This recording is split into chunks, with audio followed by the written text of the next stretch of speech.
Okay, what is up guys, and welcome back to the channel. If you're new, make sure to go down below and hit subscribe. That would really help me out. And check out some of my past videos. But, as you guys can tell from the title, this old dude is going to get dismantled, which kind of bums me out. And we're going to set up the new RX-1.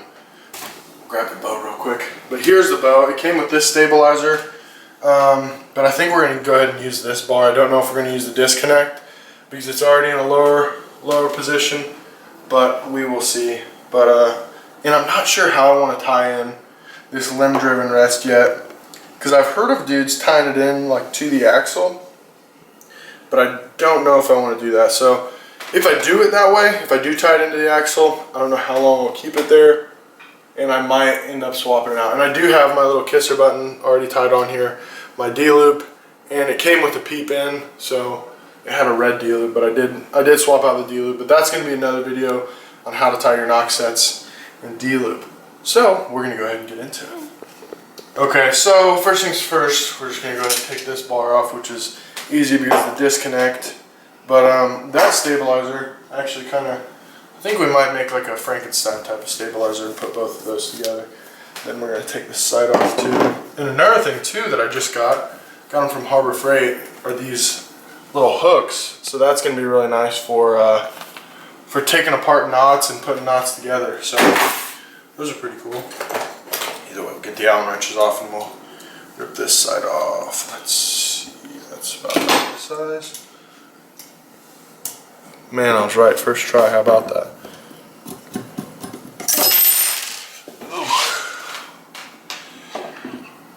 But yeah, I'm thinking about getting a new sight for the new bow, just so I can kind of keep this one together, but I haven't really decided on what sight to get. I'd like to find, so this is the Trophy Ridge clutch, and I'd like to find another one of these, but they don't make them anymore, so, because I'm a big fan of this, and plus you can buy parts for them on Trophy Ridge's website, but I don't know how much, or how, if I'll actually be able to find it.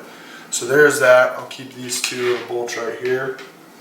And like I said, this is a 70 to 80 pound bow, the RX-1 is. But I have it cranked down to like right at 70 right now. And we'll probably leave it like that for a little while, because this is a 60 pound bow and I kind of want to get used to pulling heavier weight rather than just going, I mean obviously I'm a pretty big dude, so I should be fine, but just the holding weight and everything, I kind of wanted to get used to it. So we're going to be using the same 415 grain Easton axis, but I think I might swap when I do crank it the rest of the way up. I think I'll probably go with obviously 250 spine is what I'm going to go with, but I'm thinking about trying out the FMJ 4mm. But yeah, one thing that I'm not really super thrilled about is, so like this is threaded, but you can't unthread that to make it longer. Like if I wanted to add more weight, like this one, there's a little Allen key, as you guys can see, to where you can take that out and add more weights if you wanted to, but you can't do that with this one. But it's okay, because I'm probably going to end up getting a new stabilizer, some a little bit longer, because with this new bow, I think I'll probably end up going with a 10 or a 12-inch stabilizer, so we'll see what happens. But that's what that looks like, and it makes it a little bit longer too. I'm going to get this scale out of the way. It makes it out to be like 8.5 inches. So it makes it a little bit longer, and still almost all that weight is still up front. So there's that with the stabilizer, and we'll go ahead and put this Hoyt stabilizer on the old bow. Get the old bow out of the way. But I still want to hunt with this old bow, because this, in my mind, this is still like one of the best looking Hoyts that they've made. Freaking sick bow, and I honestly broke my heart getting a new one. But the draw length is still a little bit short on this one. Still very smooth, but it's just a little bit short for me. It's at like 29. And the new bow goes to 30, but I have it set at 29.5 right now. So we'll just put that there for now. Then we'll get the new bow over here. And truthfully, I should probably put the rest on first, just because that's going to require like a lot of movement, I feel like, moving around. So we'll put the sight and stuff around off to the side. Okay, So we're also going to tie this in with like a PRUSIK knot, at least on the top, so then you can adjust it. But I think that I am going to try and tie it in to the bottom axle. And if I don't like it, I can always change it, you know. But it looks like it'll fit pretty good. Okay, so I don't think I want to tie it in to the axle just because it looks like this knot might get in the way of the cam. And I really don't feel like dealing with it right away. Now, I'm sure that this will work just fine, but I may end up having to look for some of the little rubber pieces that you put on the limb or whatever. But as of right now, we're just going to use this standard gray phone case, and that should work. So when you're using a knife, you want to cut directly towards yourself. I'm joking, don't do that. We're going to cut away from ourselves because safety is number one. Alright. Cool, cool, cool. And then actually, I think I'm going to get some scissors to cut the rest of this out. Back to the junk drawer. So, I'll just do a little tab that we're going to use on the bottom there. So here's what we're going to do. Slice. Slice. And this will be the piece that we use. Yep. So basically I want it to be like completely secured by the tape. So I'm cutting off any of these little ends. So like these little ends that I'm sure it will be fine, but I just want it to be as much of the 3M like tape stuff as possible. And I'm not really thrilled that this color is gray, but that's all we got right now. So that side I think is what is going to go on top. And this side go on bottom. Yep, I like that. So here we go. Peel this sticky stuff off. Come on, little buddy. There we go. And I imagine this will work just like the stuff that would normally come with this rest. But like I said, I gotta use. Oh. So. Okay. There's the piece on bottom. But no, this is like a really kind of redneckish way to do this, I would say. But I don't think that's coming off. At least not anytime soon. Maybe if it got rained on and stuff, it might. But I have a lot of time before next deer season to get this figured out a little bit better than what I do now. Because like I said, I'm not thrilled about doing it this way. But that's my option right now, is to just do it this way. So, and like I said, I think it'll be okay. So I'm gonna sit down for this, bring that through, and then like I said, I don't know what kind of knot this would be called, but I'm basically just wrapping it around, and then over top, and then coming underneath, just like that. So this is what it looks like. And then you got your little rubber piece. So it just looks like that. I'm just gonna snug that up with my fingers as best I can. But yeah, that's what it's looking like when it's all said and done. And we'll just put that right there in the middle. So the next thing we're gonna do is we're gonna throw the rest on. We just have it zeroed out right now, and there's better ways to do this, but I'm doing it at home, so I guess it's kind of a redneckish way to do it. First things first. Okay, cool. I got the right size of Allen wrench that we need. So we'll just line it up. We'll get it snugged up first. But I'm basically, so you can see where this carbon meets with that aluminum part, aluminium. But I'm just gonna basically line up the bottom of the rest with that, and we'll get a close-up of it so you guys can see. Just to where it's somewhat parallel. So I'm kind of just gonna eyeball it. That looks pretty good right there. So we'll just snug that up a little bit more. Get the bigger part of the wrench in there. Just making sure that's pretty square. I mean, I guess I could take like the corner of one of these wrenches and throw it on there and see how it looks. Yeah, that looks pretty parallel. Oh, well, of course I screwed it up. Yeah, that looks pretty good to me.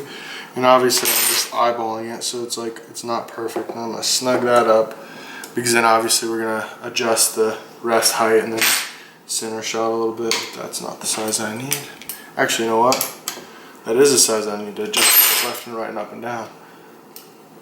And I'm pretty sure this is the size I need. A little set screw, yes, I was right. Okay, we'll get that little set screw then tightened on there. And we'll go ahead and tighten the rest a little bit more. And you don't want to like He-Man these things down, you just want them snugged up really. So just a little bit, just stick your little finger in. That's tight.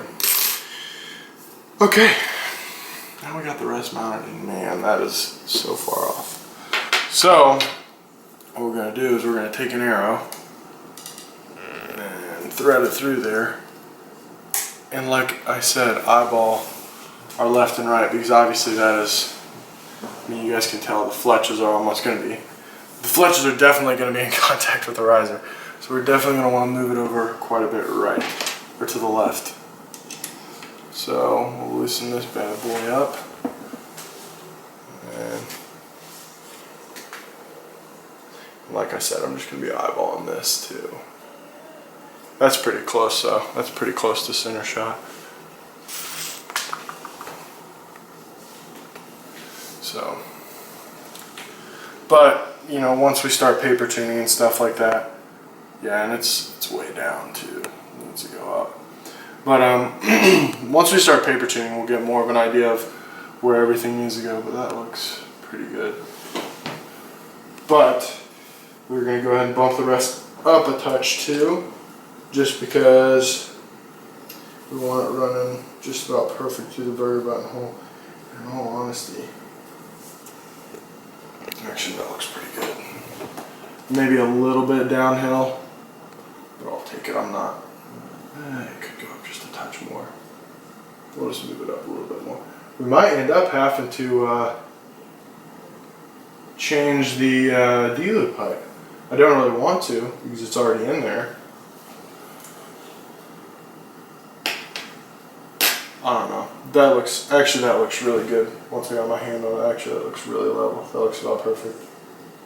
Because you want the arrow going obviously right through the center of your burger buttonhole. And with these Hoyts, they have that silent shelf thing, so it's kind of hard to get it perfect right on there. But that looks pretty good. I'm pretty happy with it. So now we can get our rest cord tied in. Get that out of the way. Okay, so I'm going to be tying this PRUSIK knot, and there's a bunch of videos on YouTube for PRUSIK knot, and you just want to kind of snug that up as much as you can, just so, because you're obviously going to want it to slide a little bit, but you don't want it to slide once you get it tied in, so you kind of want it to stay snug. But I'll link some other videos to how to do PRUSIK knots, because I know I probably didn't do a very good job of showing you guys how to do that. And truthfully, there's a little bit more slack than what I would have liked in there, so I might end up redoing it anyways, because right there it's held down, but I don't know if I like, well, actually that's pretty good. I'll take that. We'll go ahead and snug this up now, right here, because you do have to have an Allen wrench to tighten that down. So we got that snugged up, we got our knot snugged up, and there's still actually quite a bit of material right here, so we'll just kind of, I don't know, but either way that's holding our drop away down, which is good, and man, that looks pretty good. I'm happy with that. But yeah, there's that tied in. Now we will move on to this. Well, actually, first things first, we're going to cut that and then burn it down. We'll run out to the garage and shoot it real quick and see how it does. But yeah, so knife is over here, lighter is right here. So when you burn this stuff, you want to burn it to where your flame burns up so it doesn't burn through anything else. But get in there and cut that. And be careful, because I mean, I know I say don't cut towards yourself. That's exactly what I was doing. So don't be like me. So you want to tap that a couple times to get it flared out. Get your lighter. And you don't want to burn this stuff. You just want to heat it up to melt it. So just kind of Put the flame to it, pull the flame away, put the flame to it, pull it away. That looks pretty good. We'll melt it down, that looks good, yeah. I'm happy with that. Got our little PRUSIK knot. Okay, now I'm gonna run and grab my handheld release. Then we'll run out to the garage and shoot this, see how it does. Okay, so the target is right here in front of us. And one thing that I'm not super thrilled about right off the bat is how early, like you'll see I'm barely pulling the bow and that arrow already got lifted up. So that means when I release, that arrow is gonna stay, like that launcher is gonna stay up until the bow's right about there where it starts to come down. So, okay guys, so I was in the process of editing this, and I'm looking at the part that we're at right now, and so with the limb-driven rest, it's supposed to come up earlier, so then your arrow is going to have support for a much longer distance, and I didn't know that at the time. I just like the idea of a limb-driven, like if you're ever in the woods and that cable gets cut, you can literally use a shoelace, or if you have enough material, just tie it back together and get it to where it holds that launcher arm down, and that's what I liked about it. And so I guess they're supposed to be more accurate because the arrow is in contact with the launcher longer, so therefore being stabilized, then it drops out of the way, and then the arrow keeps on its merry way. So I didn't know that until now, so that's why I'm inserting this clip so you guys know. Back to the video. It works, and I'm happy about that. So there we go. Yeah. Seems to function properly. That stayed tight, that stayed in the same spot. And what's nice is I'll be able to adjust that in the field if I ever need to. So let's go ahead and throw the sight on. Alrighty, so we got the rest tied in and everything. And as you guys saw, I shot it in the garage. But I did play around with it a little bit. And I'm pretty new to limb-driven rest, so it must be like anytime as soon as you start to draw back, that launcher arm is going to come up. Because regardless of what position I had it on the limb, it still acted about the same. But I don't know, I'm happy with how it's set up, and I think it looks good right now. But we'll go ahead and throw the sight on and throw the stab on there. And then we should be done. But I probably won't paper tune it, just because I'm going to have the broadhead tune. And I don't know, we'll see. We'll see what I end up doing. I probably should paper tune it, but I don't have a little one of those paper tuning jig things here. So, oh man. I'm struggling. Okay. Yeah, we're going to go ahead and just grab one of these wrenches, whichever one it is. That's not it, so it's probably this one. Let's see if I was right. No, I wasn't right. So next size up still. Now this I know is right. Yep. Okay. Get the stool back out. But yeah, I'm just kind of filming this in my kitchen. Hopefully one day in the near future, I'll have a little shop to do all this, and I'll have a bow press to where I won't just have to lay it down on the countertop. So,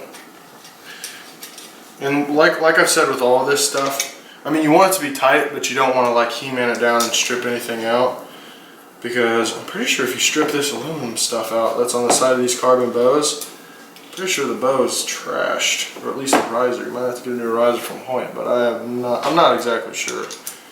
But like, whoa, just get them babies snugged up. But the stabilizer's over here. So get the stabilizer screwed on. Oh.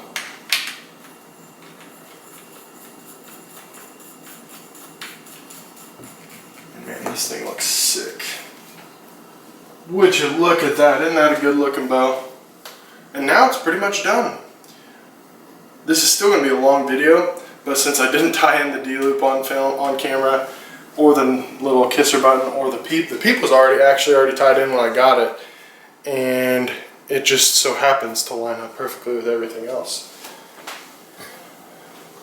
But yeah, one thing that I might do though, with this trophy taker rest here, so they're closed rests, but on my other one I took this little cage off and bent that up to where I wouldn't have to push in the side, because it's like to get the arrows out you gotta unthread them that whole way, which I don't really like. So I'm actually gonna do that and bend that real quick. Just so it's out of the way. Okay, there's the right size. But this is kind of just like personal preference. You don't necessarily have to do this. They probably wouldn't recommend you do this with their rests, but I always do. So, and now that's annoying. Well, it's on there, but I'm gonna have to loosen up my my little cord to get it off there because that launcher in the position that it's in. But the good thing is I have that set up to where I can move it around and it not be an issue. I'm just gonna take this and just bend it up a little so I can get my arrow out of there. Almost.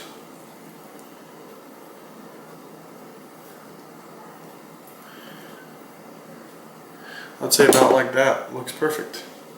Could probably go a little bit more, but I think that ought to do it. But yeah, they're probably seeing this cringing that I'm bending their stuff. I would say that's about perfect is what this other one is. Oh yeah, spot on. Yeah, so that's just about exactly how I have this one set up. So, here we go. And I'm a big fan of Trophy Taker stuff. So, I know Hamskea makes a really good drop away rest, but I got this one for a pretty good deal. So I'm not going to complain. And we'll just put that baby right back on there. Get that launch arm out of the way.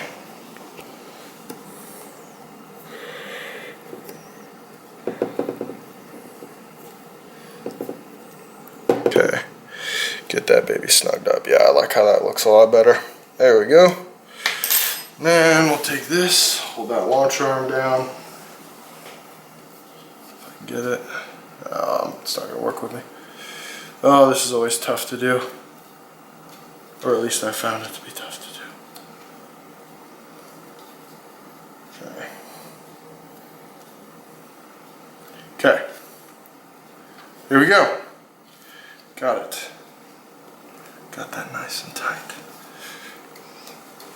Alright, so now it is perfect to set up. So, it's raining right now, but we're going to go ahead and run outside and shoot this at 20 yards and see about where it's at. And like I said, it's not really paper tuned or anything, so we kind of just have the center shot set.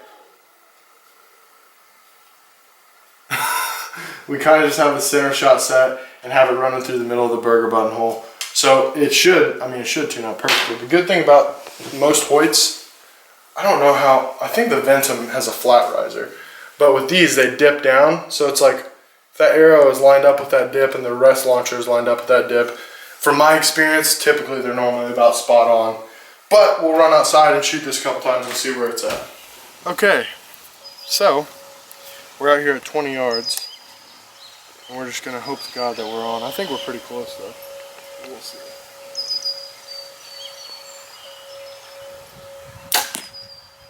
Okay. Yeah, we're reasonably close. We're at least hitting the target. I don't think that my veins or anything are hitting this launch arm.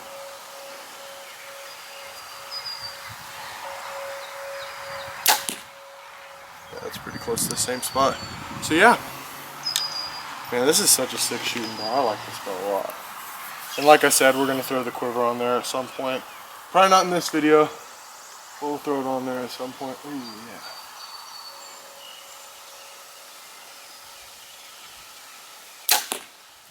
Well, that is going to do it for this one. If you guys like to give it a big thumbs up, that would really help me out.